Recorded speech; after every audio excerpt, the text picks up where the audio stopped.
Hello everyone, আসসালামু আলাইকুম। This is me Safwan's mom from my page Safwan's mom page থেকে একটা নতুন ভিডিও নিয়ে হাজির হলাম। এই তো সকাল সকাল রুটি বানাচ্ছি। রুটি বানানো থেকে আমার সকাল শুরু হয়ে যায় কাজ কাজ সারা দিনের তোড়জোড় কাজ। এই তো ভাজিটাও বসিয়ে দিলাম। আমার ঘরে বাচ্চা থেকে সবাই এরকম ভাজি দিয়ে রুটি খেতে অনেক অনেক পছন্দ করে। কেউ ডিম দিয়ে, কেউ চা দিয়ে খেতেই পছন্দ করে না। তবে গ্রামের বাড়িতে আমার শাশুড়ি মা চা দিয়ে রুটি খেয়ে থাকে। এই তো যাই হোক, দুপুরে খাবারের আয়োজন শুরু করে দিলাম।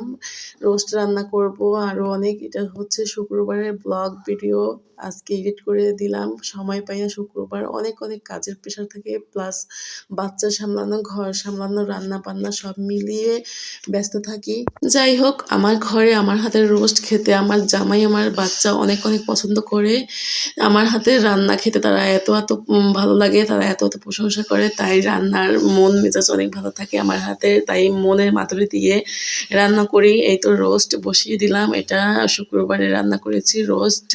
আর শুক্রবার মানেই অনেক খানা দানার আয়োজন। তোমাদের কার কার ঘরে এমন এমন আয়োজন হয় অবশ্যই কমেন্ট করে জানিও বন্ধুরা।